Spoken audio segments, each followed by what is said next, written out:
Job లేక ఇబ్బంది పడుతున్నారా? అయితే మెడికల్ కోడింగ్ మీకు మంచి ఆప్షన్. వెంటనే కాల్ చేసి కోర్సులో జాయిన్ అవ్వండి. నమస్తే, welcome back to Suman TV. Present మనతో పాటు ఉన్నారు public speaker, family counsellor, motivational speaker Rajani Ramma garu. నమస్తే మ్యామ్. నమస్తేనండి. మనం ఇల్లీగల్ కాంటాక్ట్స్ గురించి, వివాహేతర సంబంధాల గురించి మాట్లాడుకున్నాం కదా. దీంట్లో ఎక్కువ శాతం పురుషుల కంటే మహిళలే ఎక్కువ ఉన్నారంట. ఈ మధ్య కాలంలో ఆడవాళ్ళు అందరి గురించి కాదు, కొంతమంది ఆడవాళ్ళని చూస్తే విపరీత ధోరణులుగా ఉంటున్నారు వాళ్ళు. ఈ డిజిటల్ యుగం వచ్చేసాక కొత్త పరిచయాలు, పెళ్ళి కాని వాళ్ళకంటే పెళ్ళైన వాళ్ళతో ఎక్కువగా రిలేషన్స్ పెట్టుకోవడము, దాని తర్వాత వచ్చే పరిణామాలని తర్వాత మాట్లాడుకోవచ్చు. అయితే ఈ సర్వేలో తెలిసింది ఏంటంటే మగవాళ్ళ కంటే ఆడవాళ్ళ శాతం ఎక్కువగా ఉంది. అది కూడా బెంగళూరు నెంబర్ 1 ఉందంట, హైదరాబాద్ సెకండ్ ప్లేస్లో ఉందంట. ఈ సీక్రెట్ యాప్స్లో ఎక్కువగా వస్తున్న వాళ్ళు. మరి ఈ కారణాలు ఏంటంటారు? ఎక్కువగా ఈ సర్వేలో తెలిసిన దాన్ని బట్టి చూసుకుంటే ఆ ఏజ్ కానీ ఇవన్నీ ఒకసారి డీటెయిల్గా. అంటే ప్రజెంట్ నడుస్తుంది కదా, ఒక జనరేషన్ అనుకుందాం. అన్ని జనరేషన్ వాళ్ళు ఉన్నారు. ఎక్కువ ట్రెండింగ్ జనరేషన్ ఎవరయ్యా అంటే యూత్.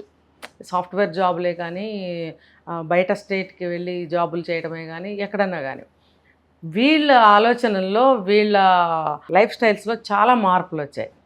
వీళ్ళు ఎలా పెరిగారు అని అంటే వీళ్ళ తల్లిదండ్రులు ఒక జనరేషన్ వెనక. అంటే వీళ్ళకి ఇంకా వీళ్ళ తల్లిదండ్రులు కూడా ఇంకా ఉంటారు.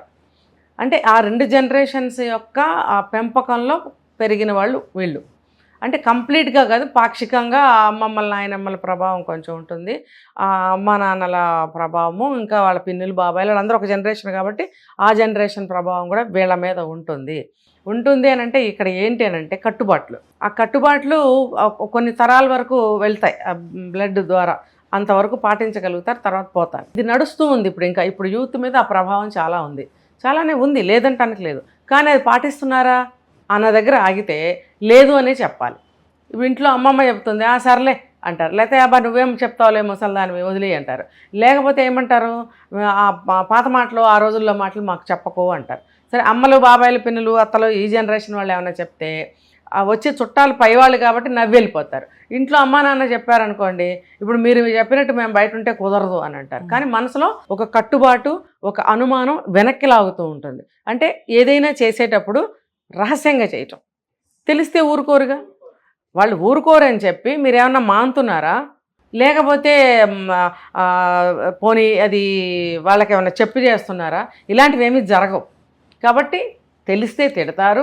వాళ్ళు అంటారనమాట, చెడు ప్రవర్తన పోవద్దు, పెళ్ళిళ్ళు కావు మీకు అంటారు. అమ్మాయినైనా అబ్బాయినైనా సంబంధాలు రావు, కుటుంబానికి చెడ్డ పేరు వస్తుంది. అదొకటి పనిచేస్తుంది వాళ్ళల్లో.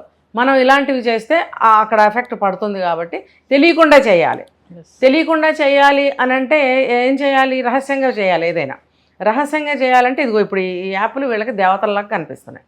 ఈ యాప్స్ వల్ల వీళ్ళందరూ కూడా ఇందులో ఎంటర్ అయ్యి వాళ్ళు అందులో ఈ యాప్స్ ద్వారా వాళ్ళని భాగస్వామ్యుల్ని ఎన్నుకోవటం. డేటింగ్ యాప్స్ చాలా పేర్లు ఉన్నాయి వీటికి. ఈ డేటింగ్ యాప్స్ అనేవి చాలా వచ్చాయి. దాని ద్వారా ఇప్పుడు ఏంటంటే 40 లక్షల మంది ద్వారా ఇందులో లాగిన్ అయి ఉన్నారు, భాగస్వాములై ఉన్నారు. అందులో చూస్తే కనుక మా మగవాళ్ళకంటే ఆడవాళ్ళ శాతం అంటే 148%. నేను ఇప్పుడు డాటా చదువుతాను చూడండి. 2 ఏళ్ళలో కంపేర్ చేస్తే 148% కంపేర్ చేస్తే చూడండి. మన ఈ సర్వేలో ఏమని తేలిందంటే ఈ డేటింగ్ యాప్లో 60% పురుషులు ఉంటే 30% మంది మహిళలు ఉన్నారు. ఇంకా ఆశ్చర్యకరంగా ఏంటంటే గత 2 ఏళ్లలో చూసుకుంటే ఫాస్ట్గా మహిళల భాగస్వామ్యం 148% పెరిగిందని సర్వే స్పష్టం చేస్తుంది. ఇంకా రహస్యంగా డేటింగ్ చేసేవాళ్ళు అత్యధికంగా బెంగళూరులో ఉన్నారని సర్వే తేలింది.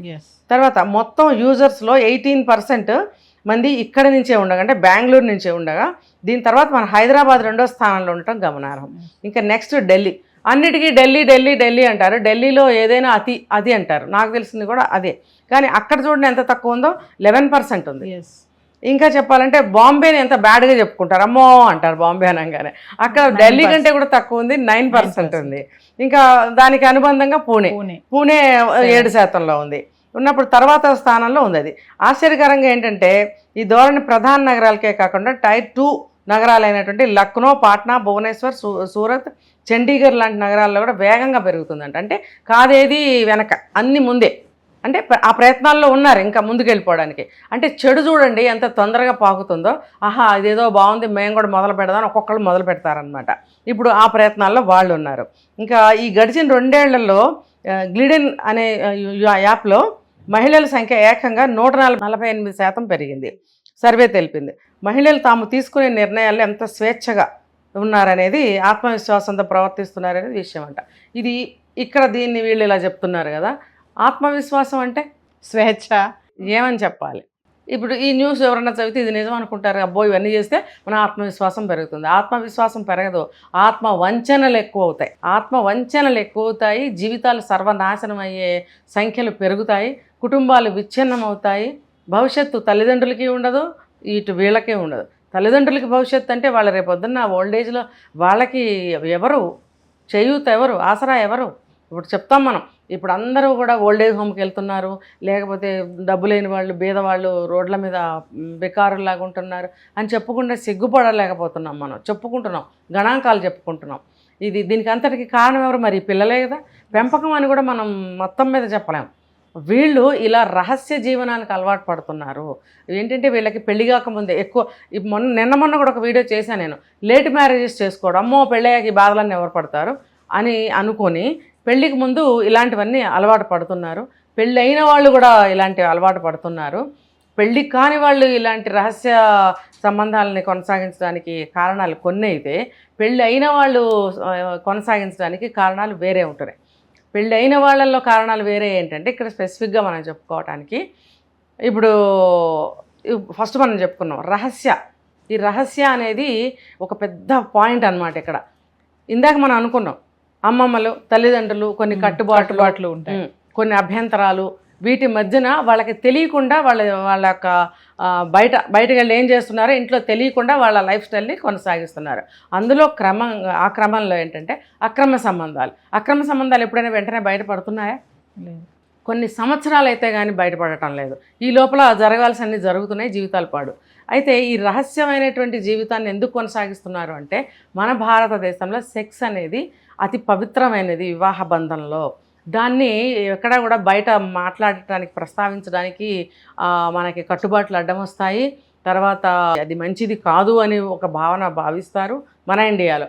కాబట్టి ఇటువంటి అక్రమ సంబంధాలు రహస్యంగానే ఉంచాలి, ఇంట్లో వాళ్ళకి తెలియకుండా.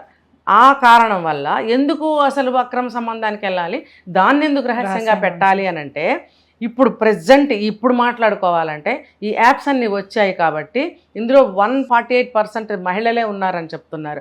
అంటే మగవాళ్ళు బుక్ చేసుకున్నా, ఇటు ఆడవాళ్ళు మగవాళ్ళని బుక్ చేసుకున్నా, ఇటు ఆడవాళ్ళు కలిపితే 148% అయ్యిందని నేను అనుకుంటున్నా. అంటే ఇటు మగవాళ్ళకి బుక్ అయ్యేది ఆడవాళ్లే, ఇటు మగవాళ్ళని బుక్ చేసుకునేది ఆడవాళ్ళు అయినప్పుడు మరి ఇక్కడ శాతం ఇక్కడ ఎక్కువ కనిపిస్తుంది. వీళ్ళు ఒక పక్కన మగవాళ్ళ గురించి కూడా మనం మాట్లాడుకుందాం. ఇప్పుడు వీళ్ళందరూ ఎందుకు వివాహ బంధంలో ఉండలేకపోతున్నారు? భర్త అన్ని విధాలు బాగా చూస్తున్నాడు కదా, అంతా కూడా బాగుంది కదా, పిల్లలు పుట్టారు కదా అనంటే అదంతా ఒక సెక్షన్ అన్నమాట. అది వైవాహిక జీవితం. కానీ ఆ బియాండ్ దట్ వాళ్ళకి ఇంకా ఏం కావాలంటే ఈ యాప్స్, దాంట్లో నాకు తెలియదు, నేను ఎప్పుడు చూడలేదు, ఊహిస్తున్నా. దాంట్లో చూడండి, మనం ఒక హోటల్కి వెళ్తాం, ఒక ఊరు వెళ్తాము, అక్కడ ఒక మంచి హోటల్లో దిగాలి అని అంటే ఆ హోటల్ వాడు అడ్వర్టైజ్మెంట్ ఇస్తాడు, రేటింగ్ ఇస్తారు కింద, ఇంత రేటింగ్ ఉంది, మంచి సెంటర్లో ఉంది, ఇక్కడ ఫెసిలిటీస్ ఇవి అని అన్నీ పెడతాడు అక్కడ. అలాగే ఈ యాప్స్ వాళ్ళు కూడా డేటింగ్ యాప్స్లో వాడి అన్నీ పెడతాడు. పెట్టినప్పుడు వీళ్ళు ఆ యాప్స్లో నుంచి బుక్ చేసుకుని భాగస్వాములు అవుతూ ఉంటారు. ఏంటి ఇంకా మనం చెప్పాలంటే ఓపెన్గా చెప్పకూడదేమో, మొన్న కూడా ఒక కేసు అయింది. ఏదో మన భారతీయ సంస్కృతి ప్రకారం మన ఆ పేర్లు ఎత్తకూడదు అనేది మన కట్టుబాటు కాబట్టి ఇంగ్లీష్వి చూపిస్తున్నారు. ఇంగ్లీష్వి చూపించడం అంటే ఏంటంటే అలాంటి ఫిలిమ్స్ చూపిస్తున్నారు. అది మన ఇండియాలో తప్పు. కానీ ఇలాంటి యాప్స్లో ఒకవేళ అలాంటి కొన్ని సౌకర్యాలు కూడా మీకు కల్పించబడతాయి, మీకు కావాలంటే అని క్లాస్ పెడతాడనమాట అని నేను ఊహిస్తున్నా. ఉండొచ్చు కూడా, లేకపోతే అక్కడ కూడా ఏమైనా దళారీ సిస్టమ్స్ ఉన్నాయా, వాళ్ళు ఏమన్నా ఇలాంటి అట్రాక్షన్స్ చూపిస్తున్నారా? చూపించినప్పుడు వీళ్ళు అలాంటివి కోరుకుంటారు కొంతమంది. ఇంట్లో చెప్పుకున్నాం, భారతదేశంలో వివాహ బంధం చాలా పవిత్రమైనది, సెక్స్ కూడా చాలా పవిత్రంగా రహస్యంగా 4 గోడల మధ్యన జరగాలి అనేది ఒక మన కట్టుబాటు, సాంప్రదాయం మనకి. వీళ్ళకి విశృంఖలంగా ఇంగ్లీష్ అవి చూపిస్తున్నారని అన్నారు కదా, అవి అలవాటు పడినప్పుడు దాంట్లో ఉన్నట్టుగా మనకి కూడా జరిగితే బాగుండనే పిచ్చి వెర్రి కోరికలు కొంతమందికి కలుగుతాయి. మగవాళ్ళు కావచ్చు, ఆడవాళ్ళు కావచ్చు. అలాంటి వాళ్ళు ఇలాంటి యాప్స్కి ఎక్కువగా వెళ్తారు అనేది నా అనాలిసిస్. లేకపోతే ఇంట్లో అన్నీ బాగున్నప్పుడు ఎందుకు వెళ్ళాలి? ఇప్పుడు ఇంట్లో బిర్యానీ చేసుకోవటం అందరికీ వస్తుంది, బిర్యానీ చక్కగా తింటాము. అక్కడెక్కడికో వెళ్ళి వాడెవడో ఏదో చేసింది లేకపోతే ఉమ్మూసింది బ్రహ్మాండంగా టేస్ట్గా ఉంది అని ఎందుకు తినొస్తున్నారు? అది అట్రాక్షన్. అదేదో వేస్తాడంట, అందులో ఏం వేస్తాడో అది తిని రావాలి. ఇది కూడా ఇంతే. అందుకని అలా దానికి అలవాటు పడుతున్నారు. ఆ ఎక్స్ట్రా వీళ్ళకి ఏవైతే వీళ్ళకి కావాలని వెర్రితలలు వేసి విశృంఖలమైన ఆలోచనలు కోరికలు కలుగుతున్నాయో వాటి కోసం మాత్రమే అక్రమ సంబంధాలు పెట్టుకుంటున్నారు. ఇంకొకటి యాడ్ చేయాలంటే డబ్బు కోసం అయి ఉండొచ్చు. దాని ద్వారా కొంత డబ్బు కూడా సంపాదిస్తారు కదా. మగవాడు కూడా ఆడదాని దగ్గర నుంచి డబ్బు లాక్కుంటున్నాడు, ఆడవాళ్ళు కూడా మగవాళ్ళ దగ్గర నుంచి డబ్బు లాక్కుంటున్నారా లేదా? మెయిన్ డబ్బు కూడా కారణం కదా. ఈ రెండే, డబ్బు తర్వాత వెర్రితలలు వేస్తున్న ఇలాంటి కోరికలు ఉండటం వల్ల మాత్రమే వీళ్ళు అక్రమ సంబంధాలకు వెళ్తున్నారు. కాబట్టి ఇలాంటివి ఎంతవరకు శ్రేయస్సు, ఎంతవరకు ఆరోగ్యకరము, ఎంతవరకు మన సమాజానికి మంచిది ఆలోచించుకోవాలి. ప్రతి పౌరుడి బాధ్యత అని చెప్పాను నేను. ఇప్పుడు చూడండి, యూత్ని అనుకోవడానికి లేదు. వయసు మళ్ళిన వాళ్ళకి ఏం మాయరాగాలు వస్తున్నాయి? వాళ్ళకి కావాల్సి వస్తున్నాయా? ఆడవాళ్ళకి మగవాళ్ళకి. అంటే ఏంటంటే వాళ్ళకి ఆ కోరికలు ఆ రోజుల్లో తీరలేదు కాబట్టి ఇప్పుడు అందుబాటులోకి అన్నీ వచ్చినప్పుడు మనం ఎందుకు ఉపయోగించుకోకూడదు? అంటే మరి దీనికి మనం తిట్టాలా? తిట్టే చెప్పక్కర్లేదు దేన్నైనా. మీ బాధ్యత ఏంటి? మీరే ఇలా ఉంటే మీ పిల్లలు ఎలా ఉంటారు? కాబట్టి ప్రతి ఒక్క పౌరుడు కూడా బాధ్యతగా వాళ్ళు తీసుకోవాలి ఈ విషయాన్ని. ఇలాంటి యాప్స్ పోయే విధంగా ప్రవర్తించాలి కానీ అవి ఇంకా డెవలప్ అయ్యే విధంగా ప్రవర్తించకూడదు. నమస్తే మేడం.